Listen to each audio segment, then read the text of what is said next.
దేవునికి స్తోత్రం. హల్లెలూయా. తిమోతికి రాసిన మొదటి పత్రిక 6వ అధ్యాయము 6వ వచనం. సంతుష్టి సహితమైన దైవ భక్తి గొప్ప లాభ సాధనమై ఉన్నది. సంతుష్టి సహితమైన దైవ భక్తి గొప్ప లాభ సాధనమై ఉన్నది. యేసునందు విశ్వాసం ఉంచిన మనము భక్తి సాధన ఎందుకు చేయాలి? యేసయ్య మనల్ని రక్షించాడు, మనం నరకం అయితే వెళ్ళం. ఆయన కృపచేత మనల్ని రక్షించాడు. ఇది క్రియల వలన కలిగినది కాదు అని లేఖనం స్పష్టంగా తెలియజేస్తా ఉంది. ఏ మనుష్యుడు తాను నీతిమంతుడు అవటం వలన రక్షణ పొందడు. ఇది ఎప్పటికీ సత్యమే. కొన్ని రోజులు అయిన తర్వాత మళ్ళీ మన నీతిని బట్టి మనకేమీ రక్షణ రాదు. మన నీతిని బట్టి మనకు రక్షణ కలగటం లేదు. ఈ విషయంలో మళ్ళీ రెండవ అభిప్రాయానికి తావే లేదు. రక్షణ పొంది కొన్ని ఏళ్ళు అయిన తర్వాత, కొన్ని సంవత్సరాలు అయిన తర్వాత అప్పుడంటే మనం కృప ద్వారా రక్షణ పొందాము, కానీ ఇప్పుడు కృప ద్వారా కాదులే, ఇప్పుడు క్రియల ద్వారా అని మనుషులను ఒప్పింపజేయటానికి సాతాను ప్రయత్నం చేస్తాడు. ఎప్పటికైనా మనం కృపను బట్టే రక్షించబడ్డాము, కృప ద్వారానే మనం రక్షణ పొందాము, ఆ కృపను బట్టేనే ఈ రక్షణలో మనం ప్రవేశిస్తాము, ఆ కృపను బట్టే మనకి పరలోకం. మన క్రియలకు బహుమానం ఉంది. మరి అలాగైతే క్రియలేమొద్దా? క్రియలన్నీ పక్కన పెట్టేద్దామా? ఇంకెందుకు పాస్టర్ గారి మాట వినటం, ఇంకెందుకు బైబిల్ మాట కూడా వినటం, ఇంకెందుకు పెద్దల మాట వినటం? ఎవడికి నచ్చినట్టు వాడు చేస్తాడు. కృప ఉంది కదా, కృపని మీరే చెప్తున్నారు కదా, క్రియలేవి కాదంటున్నారు కదా.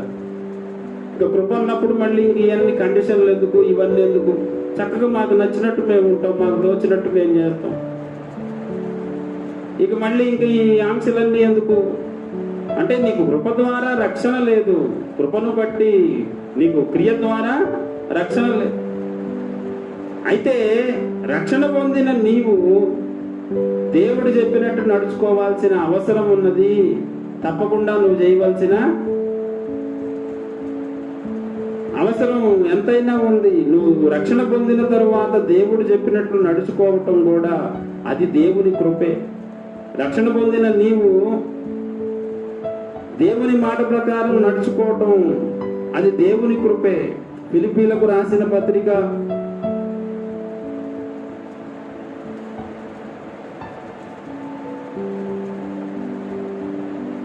ఫిలిప్పీలకు రాసిన పత్రిక 2వ అధ్యాయం, ఫిలిప్పీలకు రాసిన పత్రిక 2వ అధ్యాయం 12వ వచనం.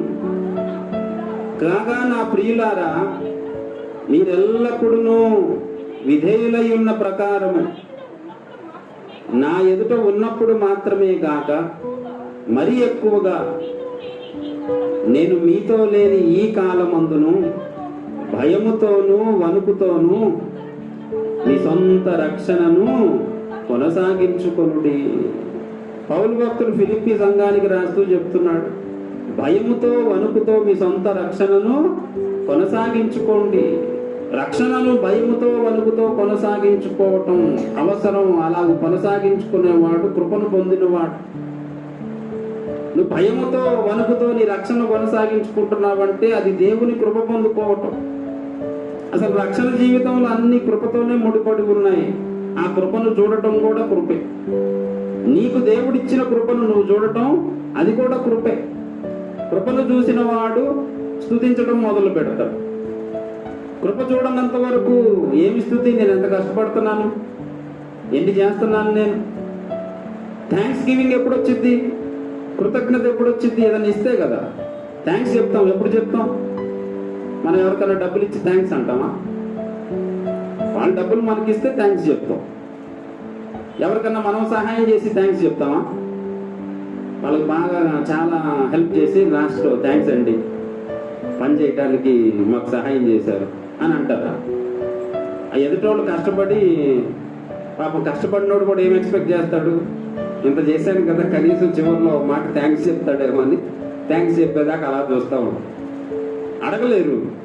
కనీసం చేశాను కదా థ్యాంక్స్ అని ఒక మాట అన్నా చెప్తే అది ఒక సంతోషం. అంటే కనీసం నా కష్టాన్ని గుర్తించారులే, కనీసం థ్యాంక్స్ అనే మాట ఎదుటి వాళ్ళకి కొంచెం సంతోషం ఇచ్చి, థ్యాంక్స్ అంటే నేను గుర్తించాను, నాకు సహాయం చేశావు, థ్యాంక్స్ అని మనం చెప్తాం. ఎవరైనా మనకి ఏదన్నా ఇచ్చినప్పుడు మనం ఏం చెప్తాం? థ్యాంక్స్ చెప్తాం. ఇప్పుడు దేవునికి థ్యాంక్స్ చెప్పాలి అంటే మనం ఏం గుర్తించాలి, ఏమి చూడాలి? దేవుడు మనకి ఏమి ఇస్తున్నాడో చూడాలి, దేవుడు మనకి ఏం చేస్తున్నాడో చూడాలి. దేవుడు ఏమి చేస్తున్నాడో చూడకుండా సాతాను మన కళ్ళకు గుడ్డితనం కలగజేస్తూ ఉంటాడు. రక్షణ చూడకుండా అవిశ్వాసులైన వారి మనోనేత్రాలకు వాడు ఏం చేస్తున్నాడు? గుడ్డితనం కలుగజేస్తున్నాడు. విశ్వాసులు రక్షణ అయితే చూశారు, మరి విశ్వాసులకు ఎక్కడ గుడ్డితనం కలుగజేస్తుంటాడు? దేవుని కార్యాలు చూడకుండా, దేవుడు మనకేం చేస్తున్నాడో చూడకుండా, దేవుడు మనకిస్తున్న కృపను చూడకుండా. మనకి ఎప్పుడు పక్కనోడికి ఇచ్చిన కృప బాగానే కనపడుద్ది, కానీ మనకిచ్చే కృప కనపడదు. ఎంతసేపు మన బాధలే కనపడతాయి, పక్కనోళ్ళకి మాత్రం వాళ్ళ సుఖాలే కనపడతాయి. పక్కనోడికి ఎంత బాధలున్నా వాడికేం బాధలేండి. వాడు పెళ్లి కానివాడిని చూసి వాడికేం బాధ, భార్య లేదు, పిల్లలు లేరు, చక్కగా గాలికి తిరుగుతుంటాడు. పెళ్లి కానివాడు బాధలు పాపం, మరి నువ్వు పెళ్లి చేసుకోకుండా ఉండొచ్చు కదా. అంటే పక్కనోడు పెళ్లి చేసుకున్నాడు బాధపడుతుంటే వాడిదేం బాధ అని సింపుల్గా తీసేస్తాడు. అంటే మనుషులకి ఎదుటి వాళ్ళు బాధ చూడటానికి అంత ఇష్టం ఉండదు, ఎదుటి వాళ్ళకు ఉన్న సంతోషం చూడటానికి, ఎదుటి వాళ్ళలో ఉన్న దేవుడిచ్చిన కృపను చూడటానికి కూడా చూడవలసిన విషయాల్లో మనుషులు ఏ విధంగా ఆలోచన చేస్తున్నారో మన ఆలోచన సరి అయిన విధానంలో ఉండటం కూడా కృపే. మన ఆలోచన దారిలో ఉండటం దేవుని కృప. మన ఆలోచనలు వాక్య ప్రకారంగా నడవటం, వాక్య ప్రకారంగా మన ఆలోచన నడిపించబడటం దేవుని కృప. ఆలోచనలు ఏవి పడతాయి వస్తూ ఉంటాయి. ఆలోచనలు క్రమంగా ఇలాగే మన ఆలోచనలు, మనం అనుకున్న ఆలోచనలే మన మనసు చుట్టూ ఉంటాయి. ఏదో ఒక ఆలోచన మనసుకు తగిలిద్ది, కానీ మన ఆలోచన ప్రపంచంలో మనం ఏ ఆలోచన తీసుకోవాలో ఏది తీసుకోకూడదో ఎవరి చేతిలో ఉంది? మన చేతిలోనే ఉంది. మనం ఏ ఆలోచన తీసుకుంటామో ఏ ఆలోచన తీసుకోమో ఎవరి చేతిలో ఉంది? మన చేతిలో ఉంది. కొన్ని తలంపులు తీసుకోకూడదు, ఎందుకంటే అవి సాతాను ఇస్తాడు. కొన్ని తలంపులు సాతాను ఇస్తాడు, అది గుర్తుపట్టడం దేవుని కృప. మన ఆలోచనలు క్రమపరచబడటం, మన ఆలోచనలు జాగ్రత్తగా మనం చూడటం, అందులో సాతాను సంబంధమైనవి పక్కన పెట్టడం, దైవ సంబంధమైనవి గ్రహించటం.